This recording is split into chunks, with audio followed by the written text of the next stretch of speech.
consent agenda. We have the approval of the minutes of the May 2024 board meeting, as well as the statement of receipts and expenditures for May. Do we have a motion to approve? So moved.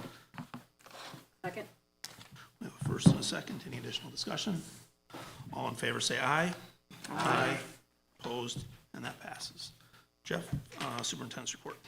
Yes, I've asked Kevin Moore to come up and share some of the accomplishments from our spring sports season that have happened at the high school.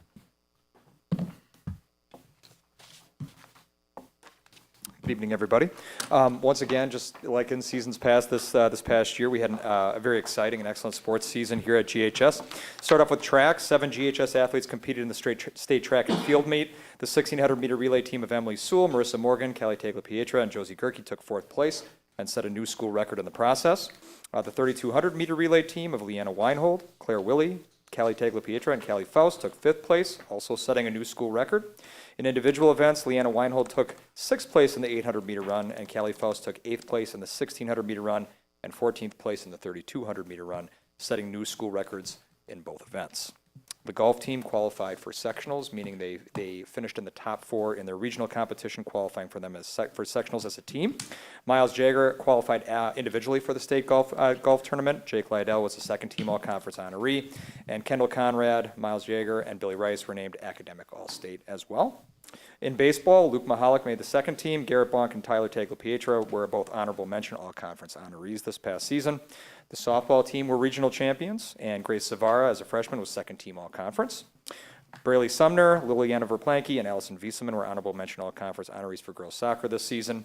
Mia McInnes was a first-team all-conference honoree for lacrosse in lacrosse's first official WI recognized season. We're a part of the WNS co-op, and Mia was first-team all-conference there.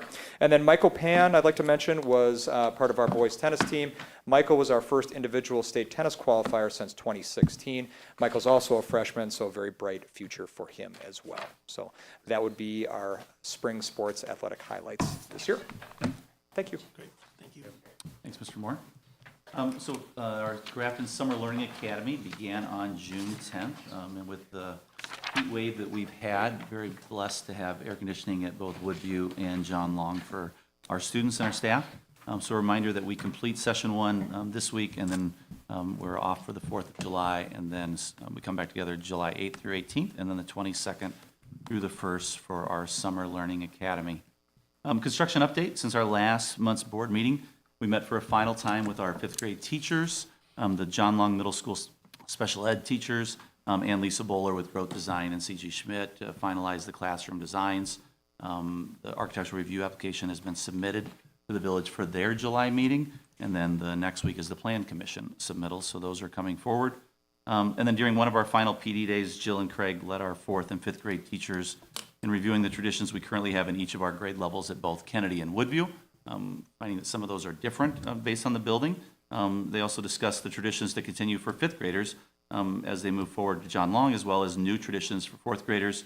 So for example, one of the things that they came up with is that the elementary music concerts next year will be reconfigured to allow an opportunity for 4th and 5th graders in the spring at their promotion ceremonies. Typically, it's been 1st, 3rd, and 5th in the spring, and K2, 4 in the winter. So they're moving that up. And then also learning-based compensation time will be used by our 4th grade teachers to be looking ahead and planning, looking at traditions, and aligning those pieces as we look for next year being the last year for the 4th graders at Kennedy and Woodview. And then also, as we were talking about classrooms and hallway designs with the 5th grade teachers, they're already thinking through new ideas they can have as we have a new area in John Long. What could that look like to help that incoming class have a special piece of history in that? So they're thinking through some innovative ideas for those spaces that will be brand new for us.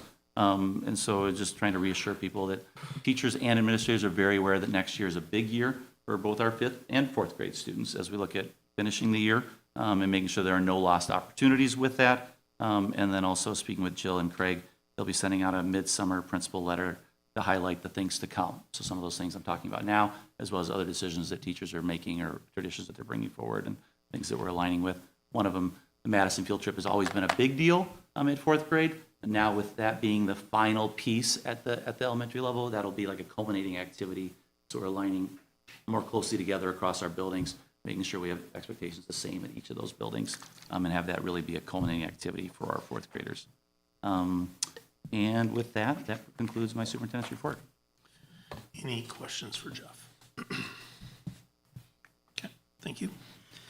Next, we'll have public comment. Would anyone like to address the board?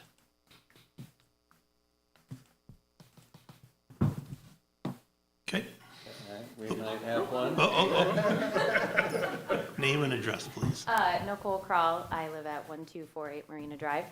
I am here as a Grafton Education Foundation board member. I just want to start by saying thank you for your support at our last event, the Color Blast. It was a great success. The last two events, Night of Giving and Color Blast, we raised more this year at both events than previous years, which is exciting.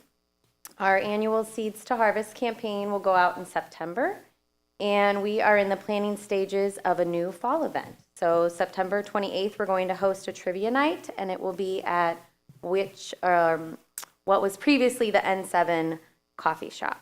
So just want to say thank you for all you do for our school and our community. Thank you. Thank you as well. All right, with there being no one else, we will go to item C, construction management service contract. Yes, so as you recall, we did put out a request for proposals for construction management services for our John Long Middle School expansion project. At the Finance Committee meeting in May, we examined 6 proposals from construction management firms and then brought forward a recommendation to the school board to approve moving forward with working on getting a contract with C.G. Schmidt as our top selection. Also at that May board meeting, we did approve our design services contract with Growth. We moved forward in the past 5 weeks to finalize a contract that we could bring to the board. I do want to thank Ryan from C.G. Schmidt, who is here tonight, Jordan from Huffman Keel, who is here tonight, as well as Michelle from Huffman Keel and Rebecca from Atolis, for being very diligent and focused over the past 5 weeks to work on getting a contract that we could bring forward tonight, which we have done. So I would invite both of them forward to say whatever they'd like about the contract, and then to take any questions that you might have of anyone.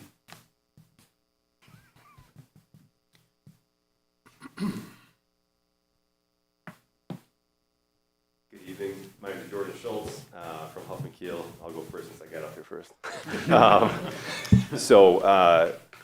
Like Topher said, we've worked to collaboratively get through the contract. Again, a bunch of legalese that Rebecca was mostly championing as your counsel. And so we gladly defer to her on a lot of that, but we have a lot of tumbling conversations to kind of get through terms and conditions. And then we focus more on our side for the business terms that were largely enumerated in the RFP that we had put forth. But there are still conversations to have on all the, the devil's in the details, and so we go through that. What does change order process look like? What do payment terms look like, right? If there's mistakes in the drawings or new conditions found in the field, how do you address those? And you can't cover everything, but after 100 pages on the 2 contracts, you cover a lot of it. And so really it's 2 forms. One is the A133. So it's AIA stands for, the Architectural Review Group that has put forth these contracts for decades. And so essentially it's a teed up contract. And then it just simply gets redlined by the CM, by your council, by ourselves, and slightly modified for the specific project.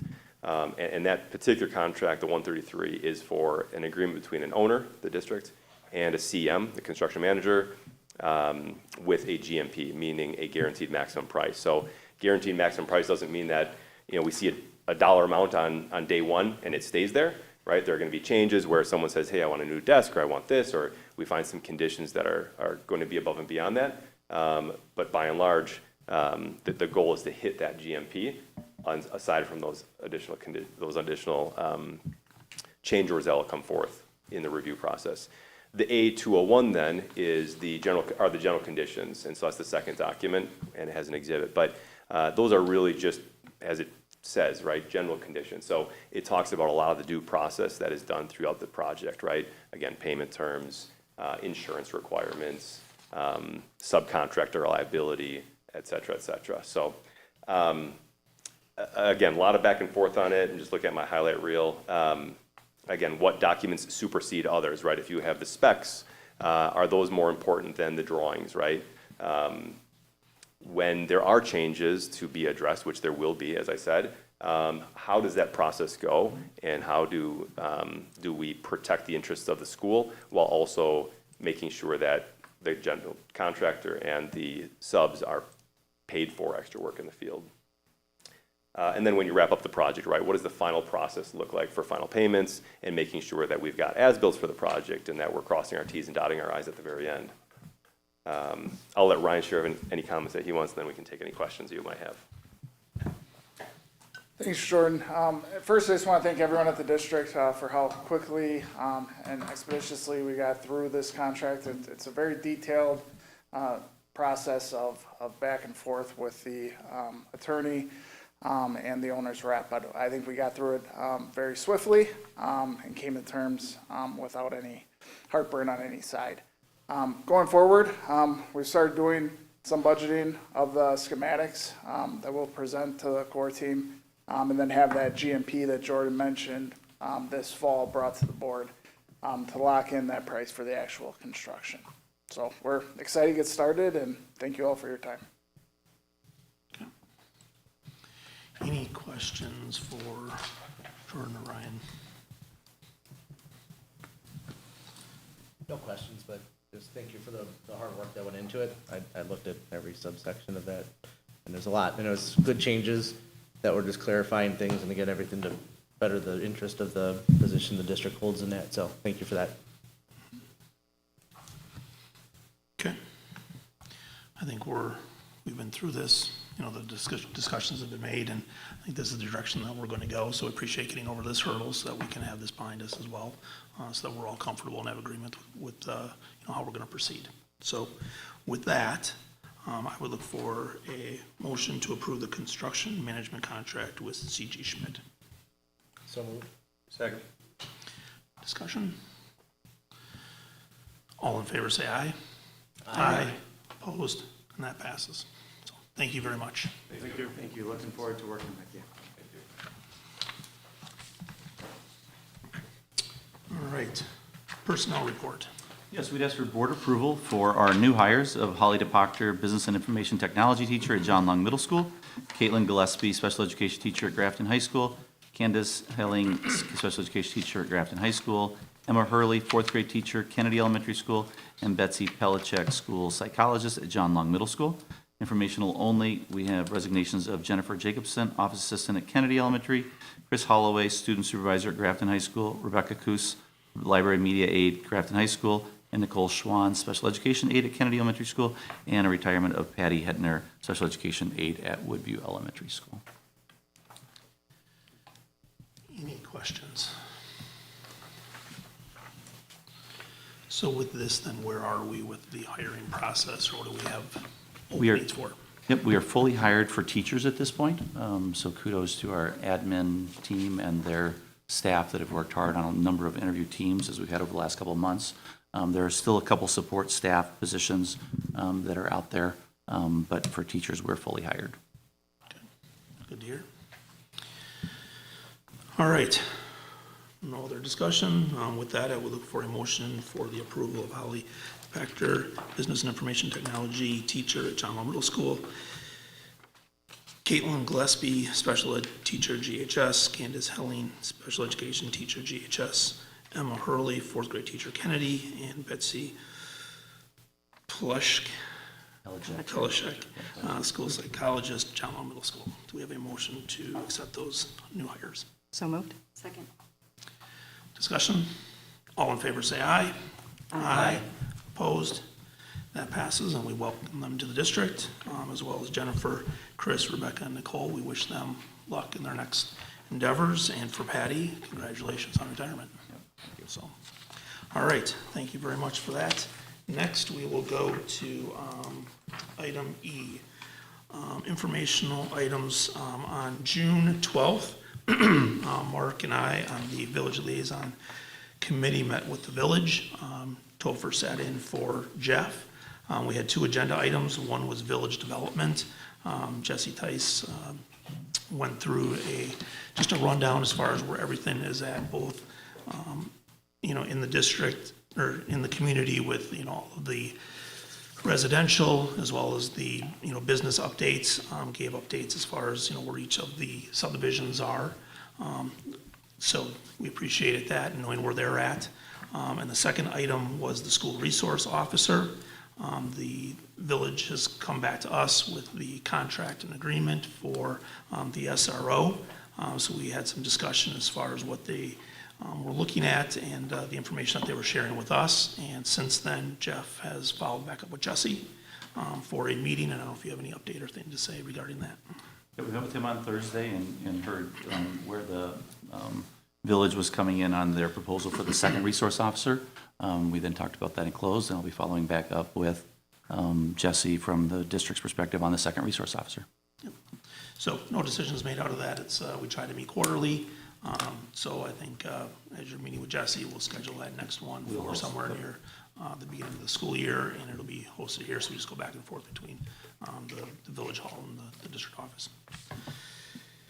All right, informational only, so nothing to add to that. Item F, summer teaching contracts, advance approval. Yeah, so every year at this time, we ask for the board to give advance approval by the board for us to be able to hire teachers between now and the next board meeting. And the logic being that, as you read the memo, experienced teachers have a contract with another district. If, right now, we're fully hired, but fully staffed teachers, but if someone were to resign, we're going to immediately post, try and get someone in place. They're typically going to wait until they have board approval to resign from their current job. That typically, there's some fees that go with that, just as we do with ours. And so the ability to offer a position to a top quality candidate, be able to solidify them, have them immediately begin working in LBC, working with us, with our staff as we get ready for the school year, is advantageous for our students. We would still bring that person to the board for approval, their bio and so forth you'd still receive, but we would ask for advance approval that could be filled prior to the July board meeting, between the July and August board meeting, or after the August board meeting, if something else were to change. I was yelled at earlier for saying we were fully staffed, so earlier this evening. Any questions for Jeff or administration based upon the request? Certainly makes sense for us to be proactive and nimble and be able to do that. So I would look for a motion to approve the advance approval for administration for these hires. So moved. Second. Additional discussion? All in favor say aye. Aye. Opposed? And that passes. Thank you. Item G, 2024-25 preliminary budget approval. Yes, it said bring the preliminary budget to the board for approval for use on July 1st. As a reminder, we started back in February, both in finance and the full board, looking at revenue projections. We spent March and April determining personnel needs based on student counts, student enrollment, course selections. And then in May, we had both a finance and a full board meeting reviewing the preliminary budget with everything included. We've continued to make adjustments as hiring takes place and an occasional benefit selection takes place. And as we see our budget coming to a finish, as we get more budget data on what occurred this year, that helps us inform some of our budgeting for next year. And that was discussed in May. Now we bring this to you tonight in June for approval. That will be a preliminary budget. In September, we will have a finance committee meeting where we look at the budget and the budget hearing. We have our annual meeting, and then in October, we'll receive final budget numbers from the state so that we can bring that forward both at finance and a full board for finalization of the budget and certification of the levy. To go over our revenue projections, where they stand right now. We've discussed this since February, looking at the revenue limit amount that we are able to spend in our budget, $325 per member amount that's going up via the state. as well as the estimated increase in our three-year membership average. So bringing in about $980,000 projected for next year in the revenue limit. Also in the revenue limit, the private school tuition tax levy is estimated to increase $152,000. As we've talked about in the past, within the revenue limit, the amount that we need to essentially pay to for the private school choice program is added into the revenue limit that allows us to increase property taxes to pay for that private school choice program. And then in addition, we have a $70,000 increase for prior year Medicaid cost settlements, which we're looking at being able to estimate moving forward. Overall, this is an increase in Fund 10 revenue of $1,274,000, or an increase of 4.8%. Looking at some of those pieces, our membership, again, increasing. You can see that our three-year average was declining for many years, and now we've seen that membership, that three-year average, continue to increase. Primarily the effect of the projected 2024 membership being significantly higher than the 2021 membership, which is dropping off, which is what leads to the increase of 29 to our three-year membership average. Again, here's that $325 per member increase, both years of this biennial budget, this being the second year that we're going into, after seeing per member amounts frozen in both years of the prior biennial budget. So again, overall, we're seeing an increase in membership and an increase in the per member amount, leading to increased revenue limit spendable dollars. Now, I will say that when we look back to when the per member amount in the revenue limit was decoupled from inflation, it used to go up by inflation. We have lagged behind that inflation amount by $3,380. This is why you're seeing so many districts. This is statewide, so this is happening basically to every school district. It's why you're seeing an increase in districts going to operating referendum to maintain programming. In fact, in the red text, if you will, since 2014, 256 districts, we have about 420 some in the state, have gone to an operating referendum to increase our revenue limit authority. The blue bars you see are the number of districts that actually make up at least 10% of the revenue limit from an operating referendum, permission to exceed the revenue limit. And so that has increased significantly as of late, up to 100. We know that in April, more were passed. There will be more on the ballot in November, and depending on how much they want to tap into that and how many of those pass, we anticipate that instead of 100, that's going to increase significantly as we move forward. Again, not to say that districts that are going to operating referendums are mismanaging their funds.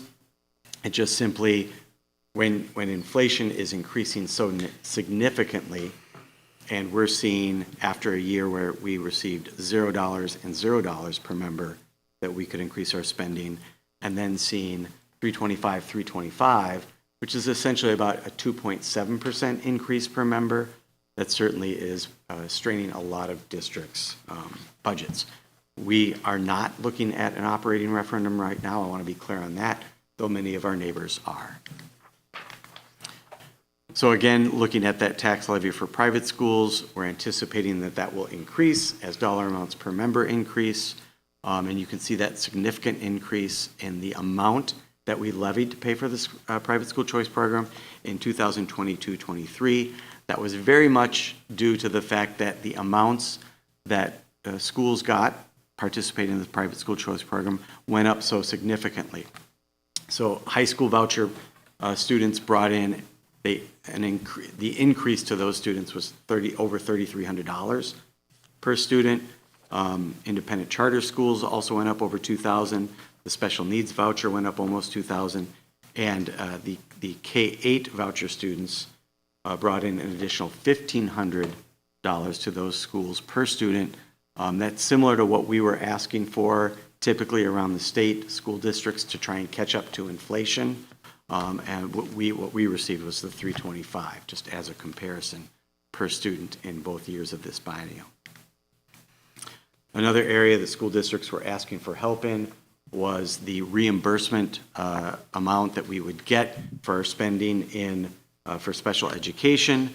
That really wasn't changed in the last biennial budget, so we continue to budget a large transfer from Fund 10 to Fund 27 to cover special education costs that aren't covered by either federal IDEA grants or by the state special ed reimbursement amount. Overall, Fund 10 revenue, again, like I said earlier, going up 4.8%. This is compared to our Fund 10 expenditure budget, going up about 3.3% going into next year. Some of the assumptions would be salary and wage increases for returning staff, an estimated increase of, or a budgeted increase to our health insurance costs of 10%, increased teacher FTE, family health benefits for new hires, picking the family benefit, and that will come into clearer picture as we move into the summer and more people submit their paperwork as to what they're selecting for next year. And again, like I said earlier, increased private school tuition levy. That is an increase in our expenditures, increase in the transportation budget and utilities. Overall expenditure increase of about $882,000 or 3.3%. Coupled with the increases in revenue, the budget tonight does have a budget deficit of almost $31,000. What this would mean in terms of an ending fund balance for 2024-25, it would be right around $6.1 million, similar to what the budget would call for us finishing for 2023-24. In green, you can see a committed fund balance that would be committed by the board for a future transfer to Fund 46. That's going to be up on the agenda, I think, right following this piece. And so what that means is we've budgeted about $469,000 in this year's budget, the 2023-24 budget, to transfer to Fund 46. It makes sense to wait until next fiscal year to transfer that money along with the budgeted amount in next year's budget of $469,000 to increase our shared cost next year so that we can make sure we're hitting that secondary cost ceiling as we've talked about at numerous board meetings, finance meetings, that strategy to increase state aid to keep downward pressure on property taxes. So that's what you're seeing right there in terms of moving forward with this budget. So we've taken care of steps. We'll finish up with approving the preliminary budget tonight. And then, as I said earlier, we'll continue to develop the budget, present it at a budget hearing in September, and then have our annual meeting. And then we'll finalize, once we have final numbers from the state regarding school finance numbers, we'll finalize that budget and certify the levy. So we would be looking for the board to approve the preliminary budget tonight. And if there are any questions, we can take those now. Any questions for Topher?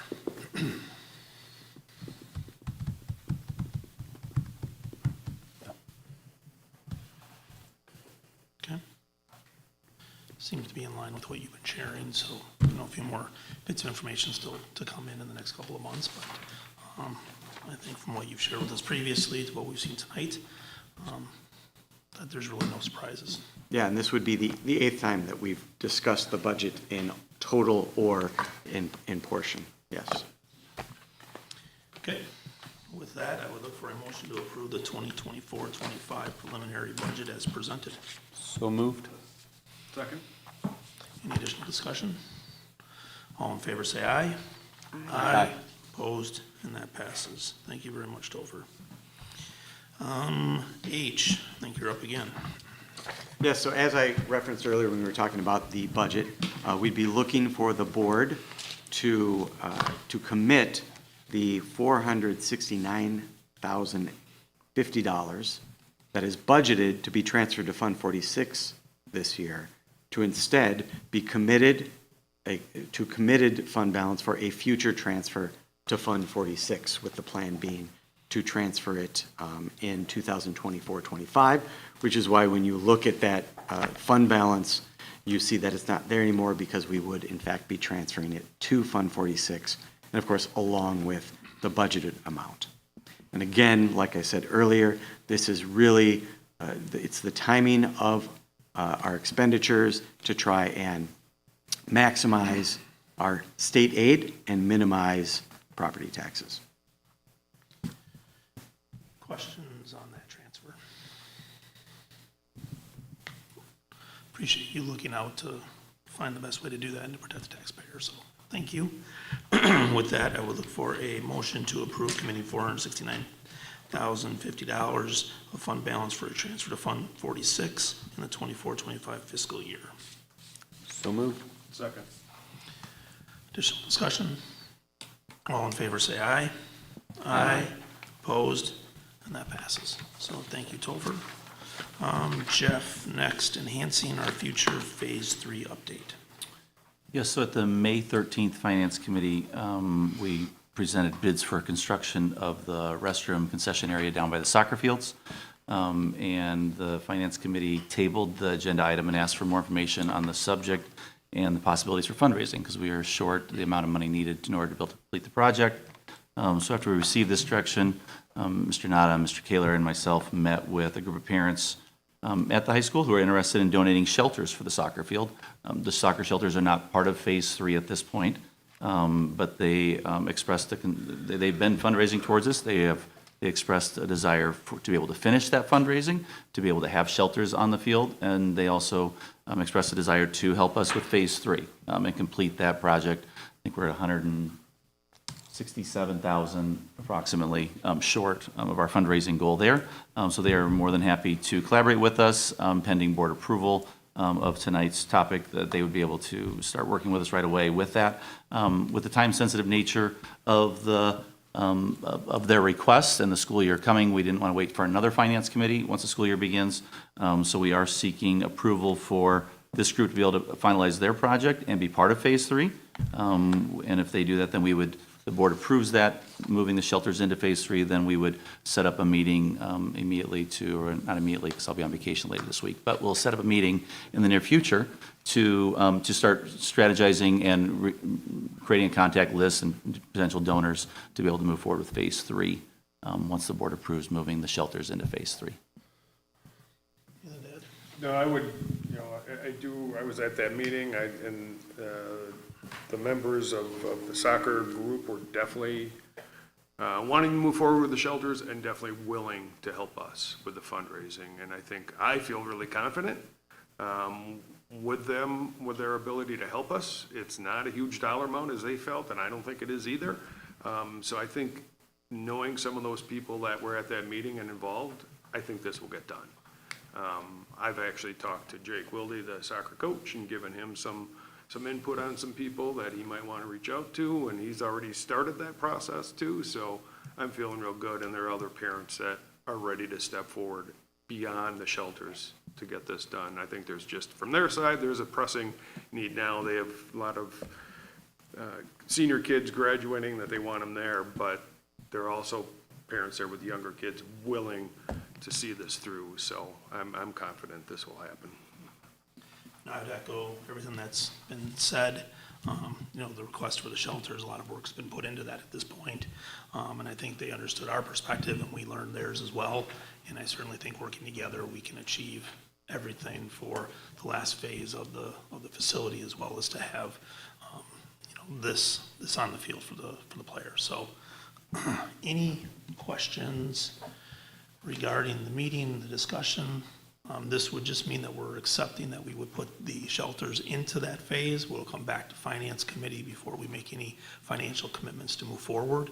And then we would hope in the next couple of months to weeks, whatever that is, that we would be able to get a little bit more of a solid plan into how we're doing that, and maybe even have some commitments at that point towards Phase 3.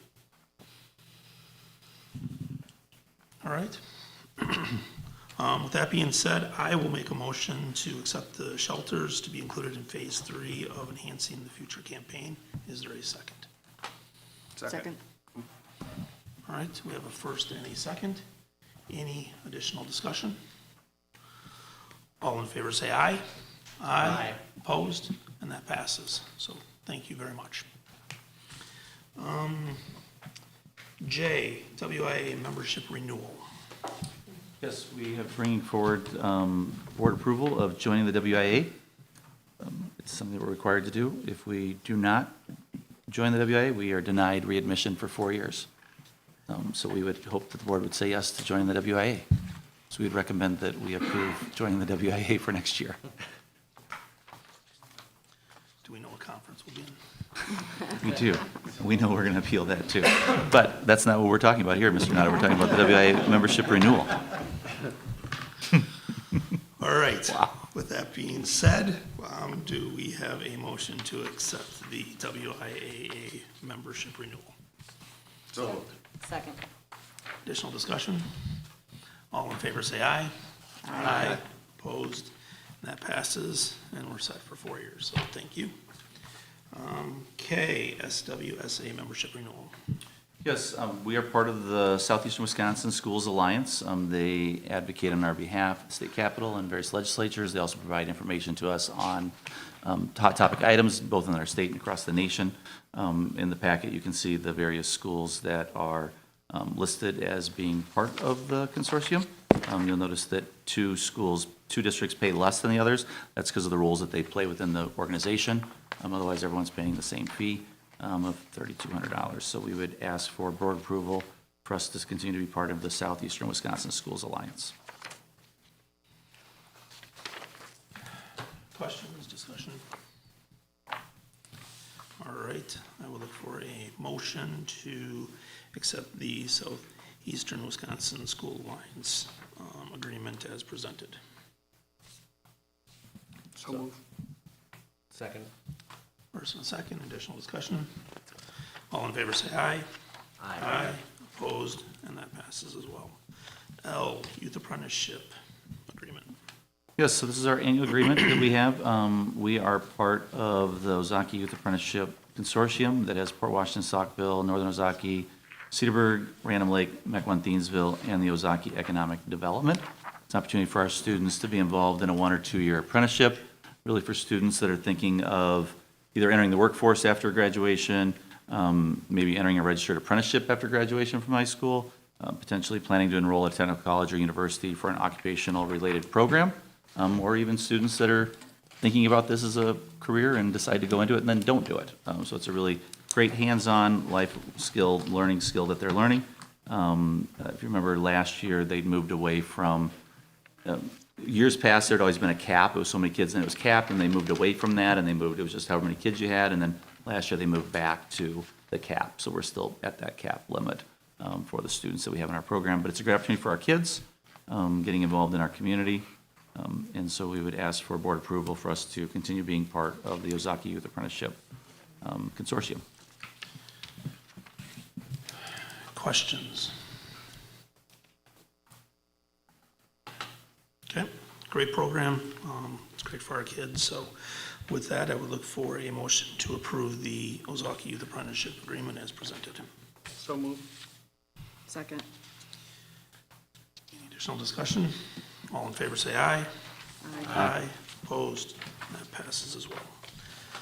M, notification of technical corrections.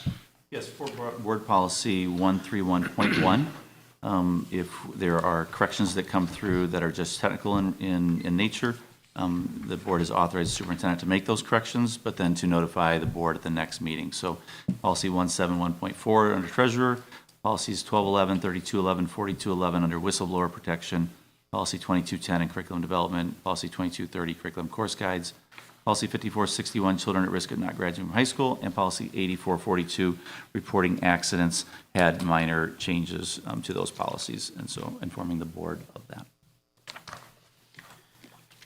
All right, so as Jeff mentioned, policies that can be changed by the approval of Jeff, they don't need to go to the policy committee.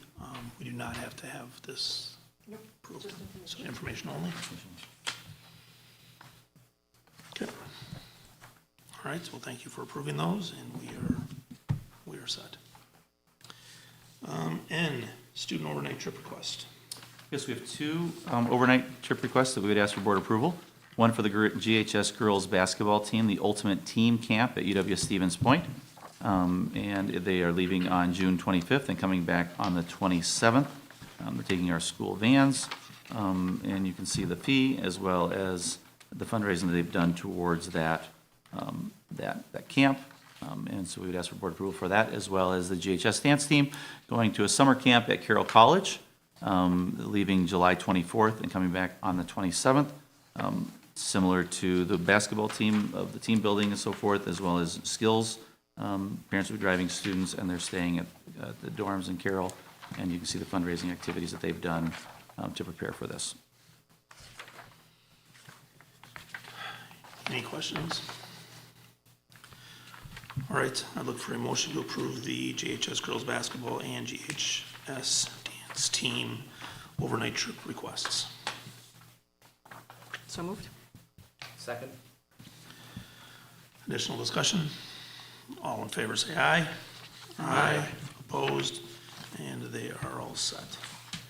O, gift reports. Yes, so we have various gift reports we asked for board approval for, one being from Office Depot with Kathy Krause as the contact person. It's an unrestricted gift, but it's going to Woodview Elementary School in the form of a gift card of $1,036.69. We also have from Growth's Country Gardens, from Paul Sadowski as the contact person, a donation of $375 for plants for annual planters in the GHS courtyard. And then Kennedy Elementary School continues to raise money for their playground. And so U.S. Bank Foundation came through on the donation level of hopping for $1,000, the Career Family in the donation level of skipping and $3,000, Cedarburg Junior Women's Club hopping donation level of $500, and Craig Gunderson and family hopping in the amount of $500. And also we have, and last but not least, we have from American Family Insurance, Mika Lawrence, who was in the audience earlier, the designated gift for GHS Boys Soccer Shelters for employee volunteer hours company donation of $971.72. Any discussion on the gift reports?